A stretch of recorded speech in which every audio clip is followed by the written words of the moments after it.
Инаку, како што кажа Аце, денеска ќе започнеме со една нова книга од Светото Писмо. И во таа книга ние ќе видиме дека нешто што било актуелно пред 2500 години е актуелно и денес. Инаку е таа една мала книга која, ако така само развртуваме Библијата, може би нема да ја забележиме. Станува за книгата, збор за книгата од пророкот Агеј. И таа има само 2 глави, но има во неја забележано многу битни работи. И би ве замолил, отворете ги вашите Библии на страна 943. И за денеска ќе ја прочитаме првата глава, значи од првиот до 15 стих.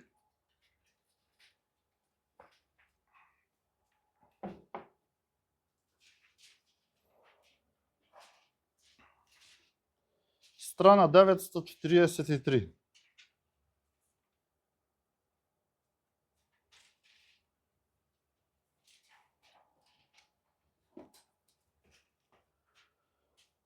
Во втората година на царот Дари, во 6-тиот месец, во првиот ден на месецот, Господовото слово дојде преку пророкот Агеј на Зоровавел, синот Салатилов, јудејски управител, и на Исуса, синот Јоседекев, врховен свештеник. Вака зборува Господ над воинствата. Овој народ зборува. Уште не е дојдено времето за да се изгради пак Господовиот дом. Затоа дојде Господовото слово преку пророкот Агеј. А вам ви е време да живеете во покриени кујки, додека овој дом е разурнат. Затоа Господ над војските сега зборува вака. Обратете ги своите срца на вашите патишта. Сеете многу, собирате малку. Јадете, а не сте сити. Пиете, а не можете да се напоите. Се облекувате, а не ви е топло. Трудбеникот ја заработува платата, а ја става во скината кожена торбичка за стрели. Господ над воинствата зборува вака. Обратете ги своите срца на вашите патишта. Отидете во гората, донесете дрва и подигнете го пак домот. Тоа ќе ми биде мило и ќе се прославам, зборува Господ.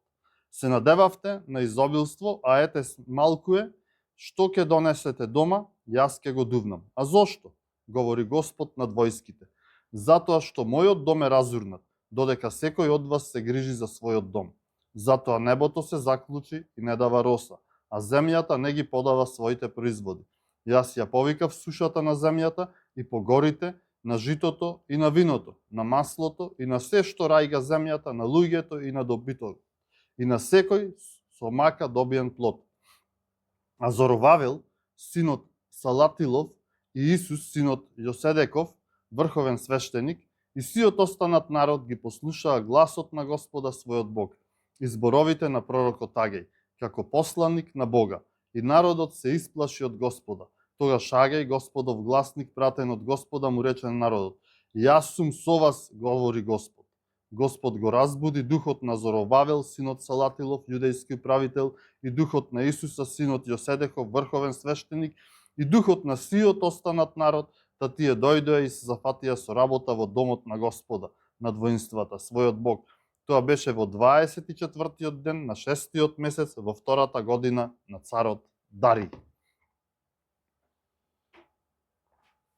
Значи, како што кажав, од денес, па во наредните недели ќе ја проучуваме книгата на пророкот Агеј. И за вовед само неколку реченици за историската позадина за подобро да го разбереме она што ќе следи овие недели. Имено, заради долгогодишното идолопоклонство и непочитување на Божиот закон, заради неверување и непокајување на израелевиот народ, на израелците, таму некаде 587-86 година пред Христа, пред нашата ера, вавилонците под водство на царот Навуходоносор го освоиле Ерусалим и го запалиле храмот. И поголем дел од израелците, од евреите, од населението бил одведен во заробеништво во Вавилон. И сега од прилика после 50 години доаѓа царот по име Кир, тој е персиски цар, и го освојува Вавилон. И тој им дозволува на евреите да се вратат во својата земја, да се вратат во Ерусалим, и повторно да го изградат храмот, Божиот дом во Ерусалим. И сега помеѓу овие луѓе, помеѓу овие евреи, бил еден човек по име Агеј. Тоа бил пророкот Агеј, а во исто време со пророкот Агеј бил и пророкот Ездра.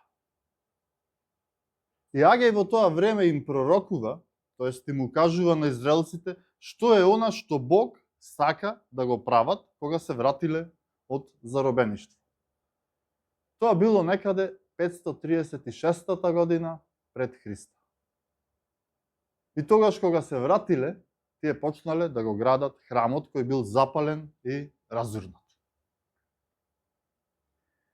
И за тоа може да се прочита поопширно малку во книгата Езра, но тоа сега нема да го правиме, бидејќи да ќе немаме толку време. Слободно може да прочитате Езра таму 3 глава, 2, 3, 4 глава за она што се случувало тогаш. Но кога почнале да го градат храмот, што се случува? Што тогаш се случило да видиме? Почнало да има спротивставување од страна на други луѓе, кои не им се допаѓало тоа што храмот ќе биде возобновен, ќе биде повторно изграден. И тоа биле околните луѓе кои живееле, нивни соседи, тоест тие биле Божји непријатели, нивни непријатели. И се тоа резултира со прекин на изградбата на храмот. Но ако погледнеме малку по-добро, ќе видиме дека тој прекин на изградба на храмот не доаѓа од тоа обесхрабрување, од тој притисок однадвор. Бидејќи и ова влијаело, но израелците помалку станале незаинтересирани за понатамошната изградба на храмот. Значи, самите израелци почнуваат да стануваат незаинтересирани за изградбата на храмот, незаинтересирани за Божјите работи. И така прекинале. И 18 години буквално ништо не се работело на храмот. Стоел така, недоизграден, а израелците, Божиот народ, се завртеле да работат други работи.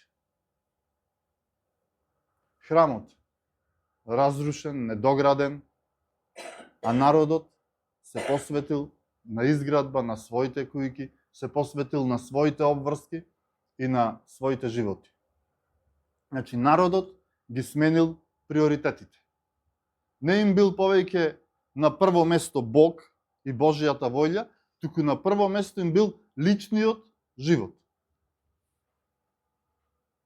Дали ова не личи помалку на нас? Колку пати ние нешто сме започнале, а не сме завршиле? Не зборувам само за наши лични работи, зборувам за работи кои сме ги започнали како црква, кои сме започнале за некоја наша духовна надоизградба. Сме се договориле нешто, дека ќе правиме, започнуваме, не завршуваме.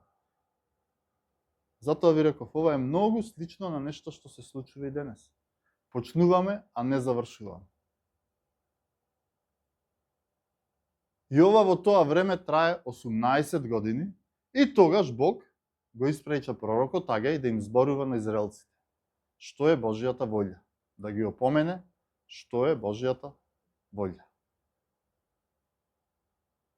И поточно Бог преку пророкот Агеј им испреча 4 пораки.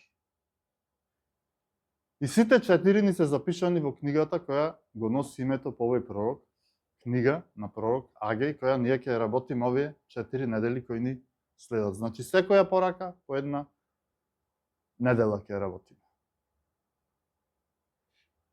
И за денес еве првата порака, ова во првата глава што ни е пишана. И ајде да започнеме да видиме што ни говори во стартот. од 1 до 4 стих. Вели, во втората година на царот Дари, во 6-тиот месец, во 1-иот ден на месецот, Господовото слово дојде преку пророкот Агеј на Зоровавел, синот Салатилов, јудејски управител, и на Исуса, синот Јоседеков, врховен свештеник. Вака зборува Господ над воинствата. Овој народ, зборува, уште не е дојдено времето да се изгради пак Господовиот дом. Затоа дојде Господовото слово преку пророкот Агеј. А вам ви е време да живеете во покриени кујки, додека овој дом е разурнат. Што можеме да забележиме уште на самиот почеток? Во 1-иот стих гледаме точен датум. Точен датум. Втора година на царот Дари, во 6-тиот месец, во 1-иот ден на месецот. Значи, точен, прецизен датум. Значи, гледаме колку Божиот збор е прецизен. Колку е точно.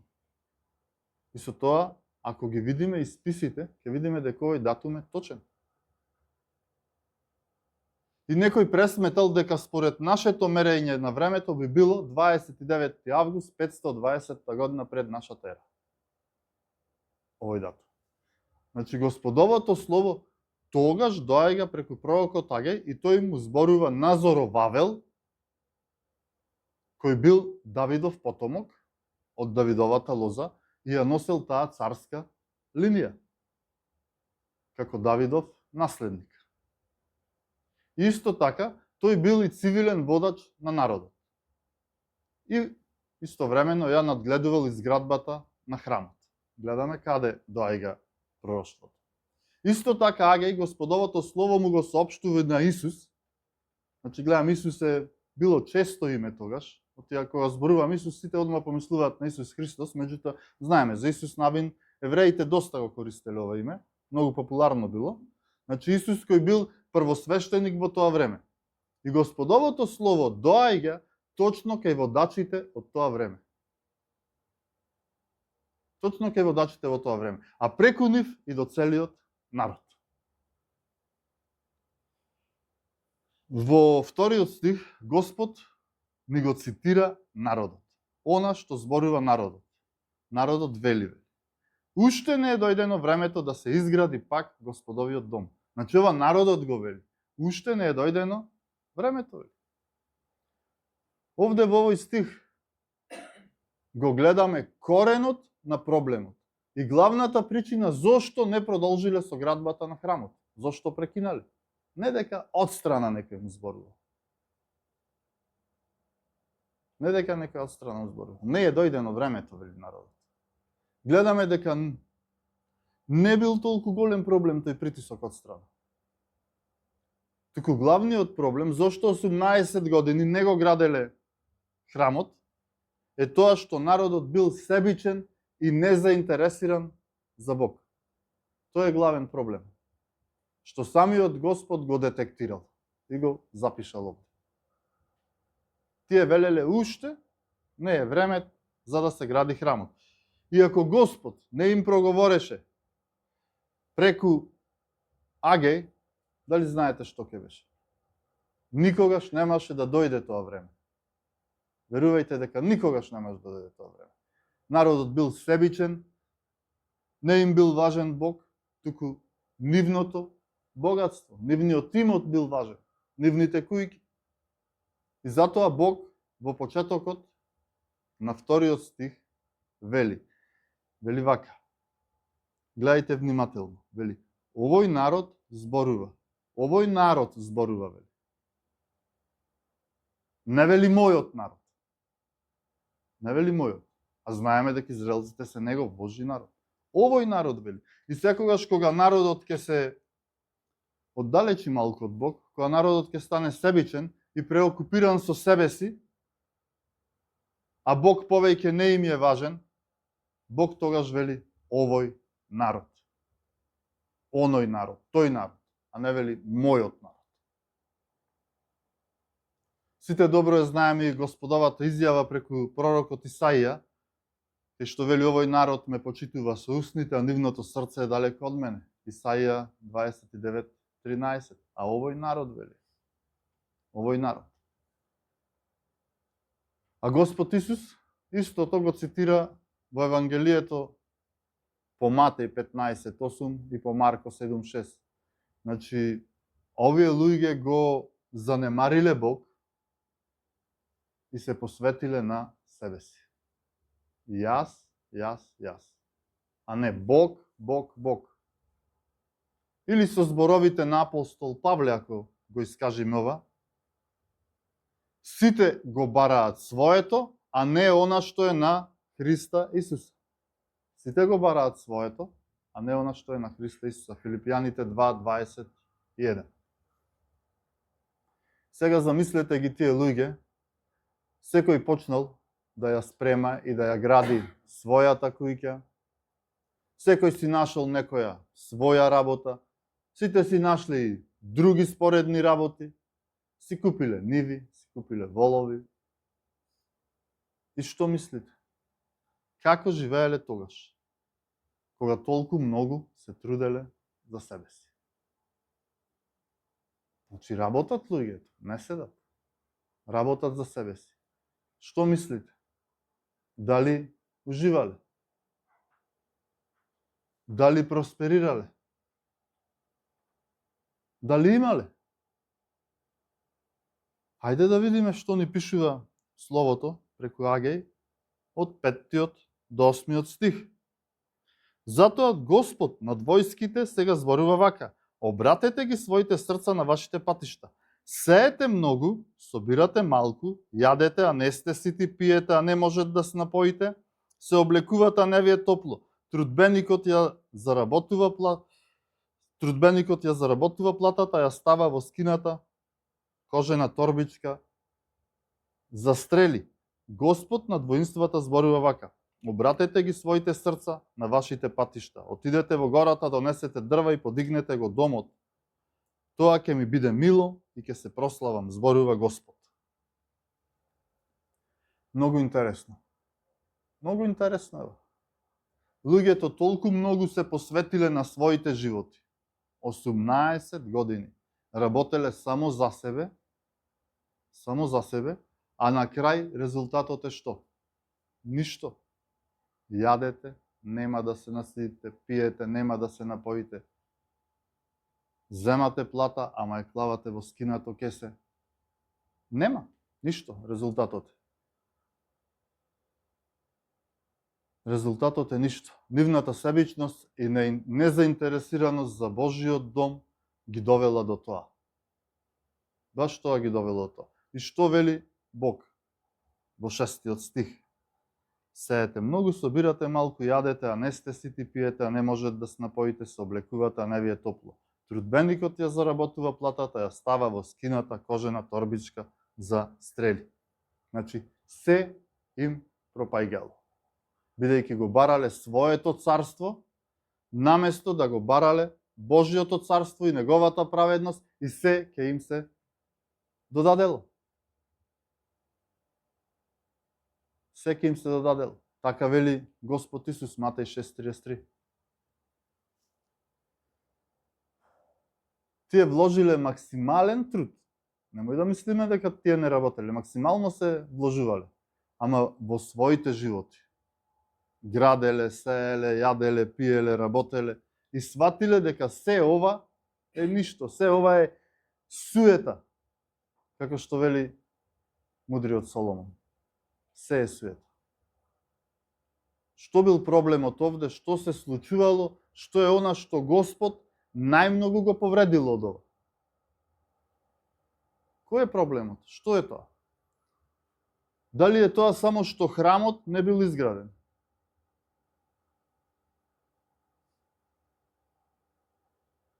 Што правил народот кога не градел, кога одлучил да не се гради Божиот храм? Што правеле? Господ над воинствата зборува вака: обратете ги своите срца на вашите патишта, вели. Отидете во гората, донесете дрва и подигнете го пак домот. Тоа ќе ми биде мило и ќе се прославам, зборува Господ. Ако гледаме одстрана, ќе видиме дека престанале да градат една градба само. Престанале со градење на Божиот храм. И тоа не би требало да биде толку страшно. Секако и тие знаеле, ние знаеме дека Бог е се присутен и е насекаде. Но што вели Господ овде?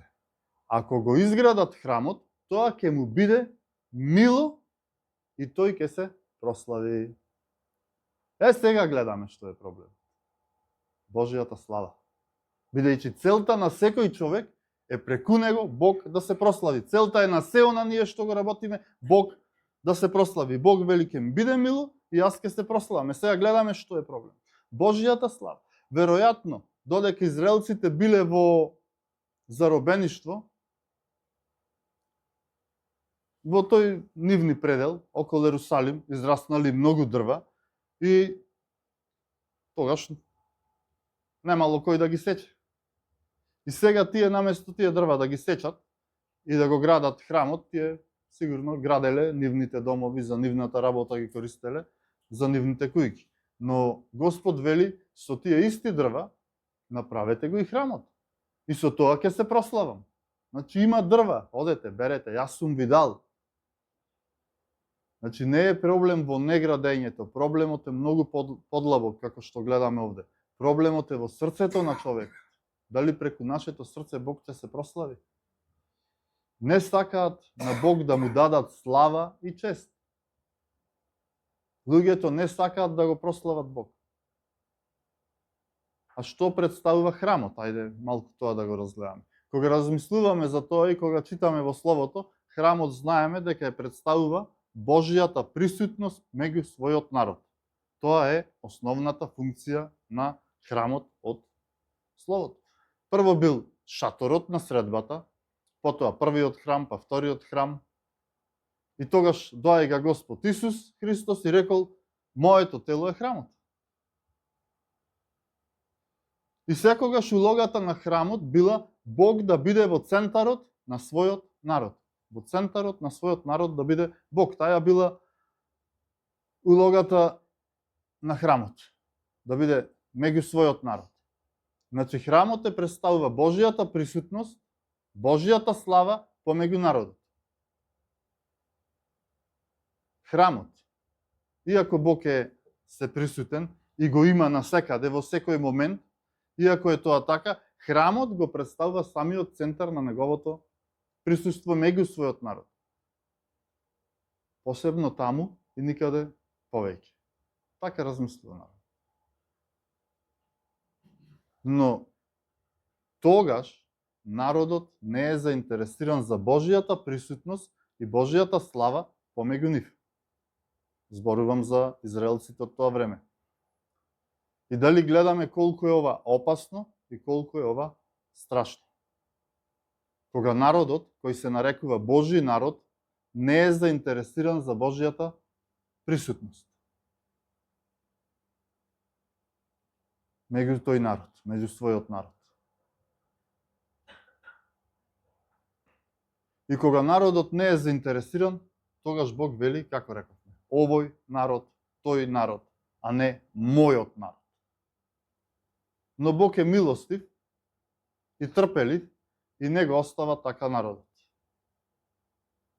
Им вели, обратете се од вашите патишта, од вашите себични животи кон Бог и почнете да го градите храмот и тогаш ќе се прославам меѓу вас. Обратете се, вели. Во стиховите од 9 до 11 гледаме дека заради ваквото однесување самиот Бог направил тие никогаш да не бидат задоволни од тоа што го прават. Многу интересно е ова. Гледајте што вели од 9 до 11.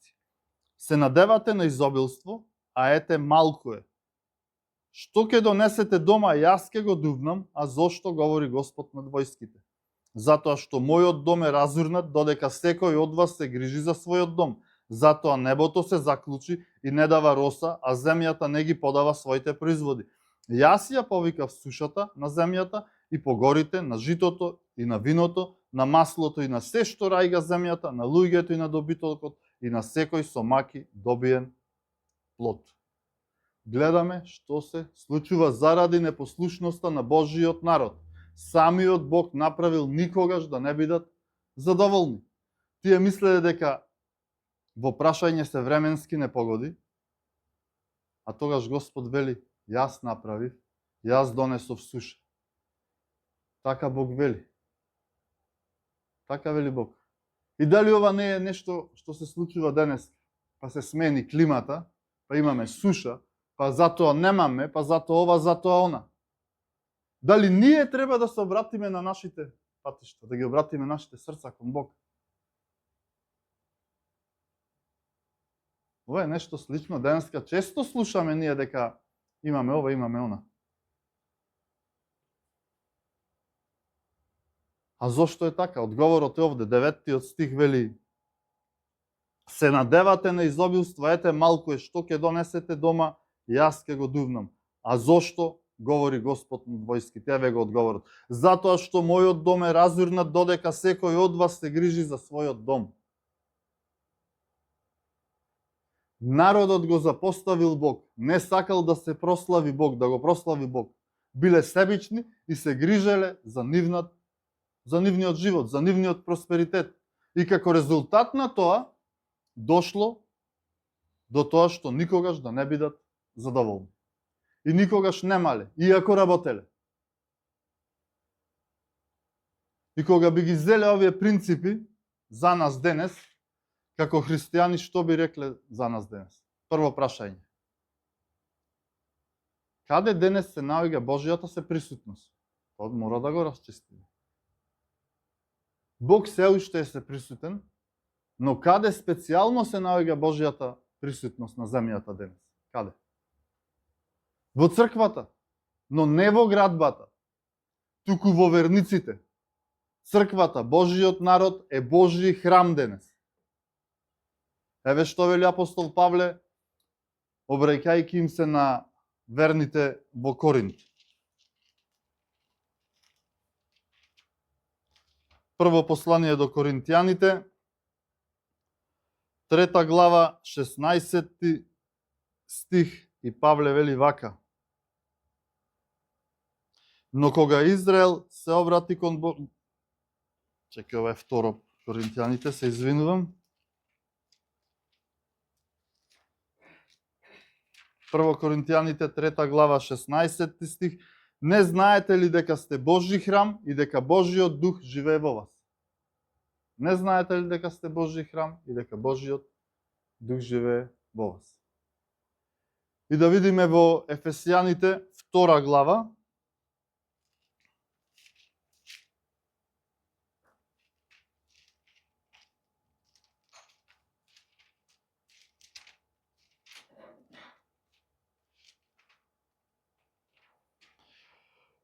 од 19 до 22 стих. Затоа вие не сте веќе туѓинци придојденици, туку сте сограѓани на светите и домашни на Бога, надзидани врз основата на апостолите и пророците, а голниот камен е самиот Христос Исус, врз кого целата стројно составена зграда расте во свет храм во Господа, врз кого и вие во духот заедно се созидувате со Божјото живеалиште. Значи, уште еднаш го е потврдува таа вистина, дека црквата, дека верниците се Божји храм денес. Во црквата, во Божјиот храм денес е центарот на Божјата присутност во нашето срце. И затоа вели, каде се еден и двајца, јас сум помеѓу вас. Значи, јас сум во центар. И кога гледаме на она што Бог прави во нашите животи, кога ги гледаме променетите животи, кога сведочиме едни на други, во она што Бог направил за нас, ние тогаш е гледаме Божјата слава. И гледаме како Бог се прославува преку неговата црква денес. Значи, тоа е она, ако овие принципи ги гледаме денес, тука е храмот Божи. И сега да размислиме како ние можеме да направиме грешка, како што направиле евреите во тоа време. А многу е слична грешка. И ние денес можеме да направиме иста или слична грешка. Тоест не грешка, грев. Тоа е грев. Како? Тоа е тогаш кога ќе се посветиме на нашите лични животи, на нашата работа, на нашето задоволство, сееме, јадеме, пиеме, шетаме и правиме се друго, и се тоа ни е на прво место, и заради се тоа го занемаруваме Бог, ја занемаруваме службата, ја занемаруваме црквата. Тоа е гревот што ние можеме да го направиме денес. Затоа што не можеме да одделиме некој час во неделата. Не само во недела, не зборувам само во недела, и за преку неделата. Колку пати сме започнале, а не сме завршиле. Ајде да го правим ова, го правим. Недела, 2, 3, месец, 2 и добро. Не завршувам. И тоа е страшно, тоа е грев. И затоа вели, јадете, ама не сте сити. Работите, ама немате.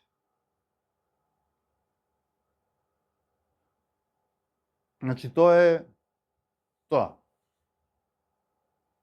Тоа е гревот што ние можеме да го направиме денес. Да го оставиме дарот што Бог ни го дал, а на секој христијанин Бог ни дал барем еден дар. И секој може да служи на црквата.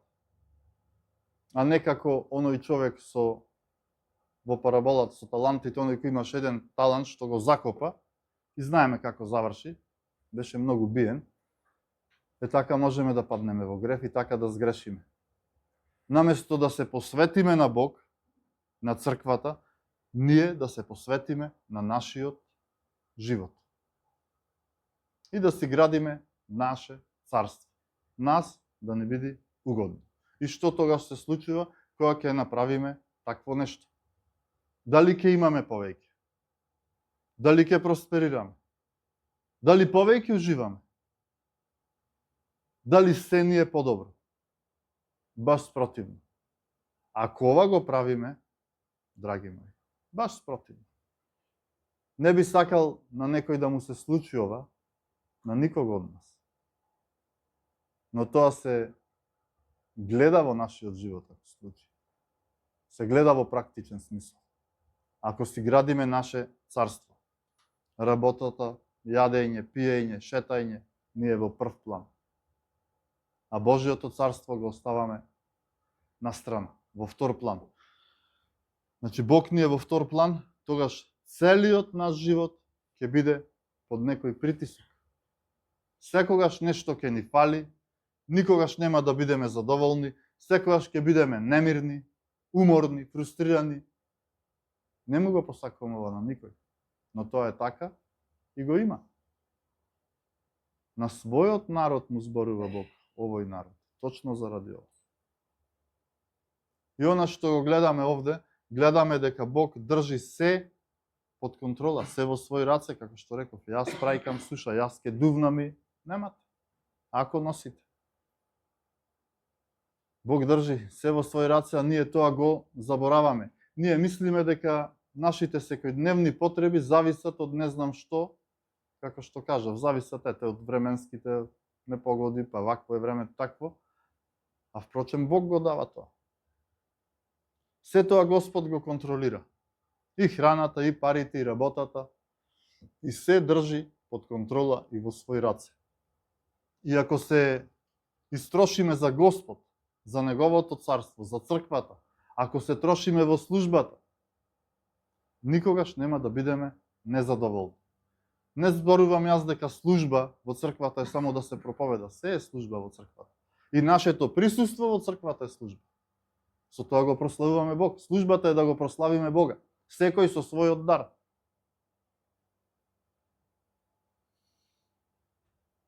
Значи, никогаш нема да бидеме задоволни ако не се трошиме во црквата. Секогаш ќе бидеме незадоволни. И сега за крај, како одговорил народот? Како одговорил израелскиот народ на оваа порака од пророкот Агај? Неочекувано. Неочекувано одговорил, како никогаш во неговата историја. Стално одговарале спротивно. Ајде да прочитаме од 12 до 15 стих. А Зоровавел, синот Салатилов и Исус, синот Јоседехов, врховен свештеник и сиот останат народ, ги послушаа гласот на Господа, својот Бог, и зборовите на пророкот Агај како посланик на Бога, и народот се исплаши од Господа. Тогаш Агеј, Господов гласник, пратен од Господа, му рече на народ: Јас сум со вас, говори Господ. И Господ го разбуди духот на Зоровавел, синот Салатајлов, јудејски управител, и духот на Исуса, синот Јоседеков, врховен свештеник, и духот на сиот останат народ, да тие дојдоа и се зафатија со работа во домот на Господа над воинствата, својот Бог. Тоа беше во 24-тиот ден на 6-тиот месец, во втората година на царот Дари. Значи, каков неочекуван одговор. Воглавном, израелскиот народ бил глув на Божите пораки, што му ги праќал преку пророците. А овде гледаме народот послуша и се зафати со работа во домот Господот. Го разбуди Бог духот кога тие послушаа.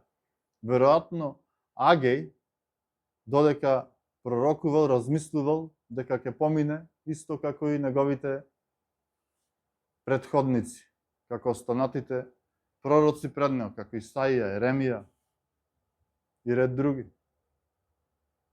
Кога видел што се случува, сигурно и самиот не верувал во тоа. Бидејќи народот се зафатил за работа, се обратил кон Бога. Господ те повикува тебе да се потрошиш за Него и никогаш нема да се потроши она што тебе ти припаѓа. Да се потрошиш за Господ е да и служиш на црквата, на брајката, на сестрите, на ближните, на оние во потреба. Да се потрошиш за Бога значи да дадеш се за Неговото царство. И Бог не поттикнува и тебе, и мене, како што ги поттикна израелците тогаш, преку она што Христос го направи за тебе и за мене, да се трошиме за Бога.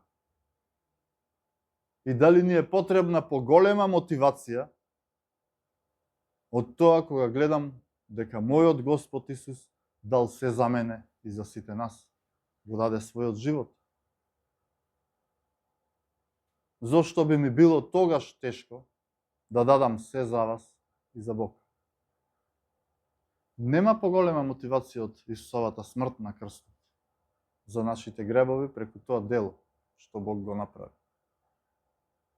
Преку крстот Бог не повикува да дадеме се од себе, едни за други. Да се потрошиме за Бог да се прослави преку самите нас. Да се молиме.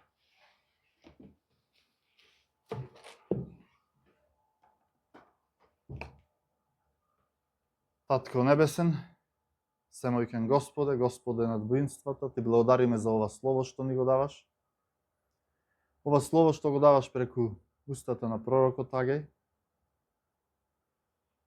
Да можеме и ние да се запрашаме и да размислуваме во нашите срца, длабоко во нас, дали она што го правиме за Твоја слава или го правиме за наш личен интерес.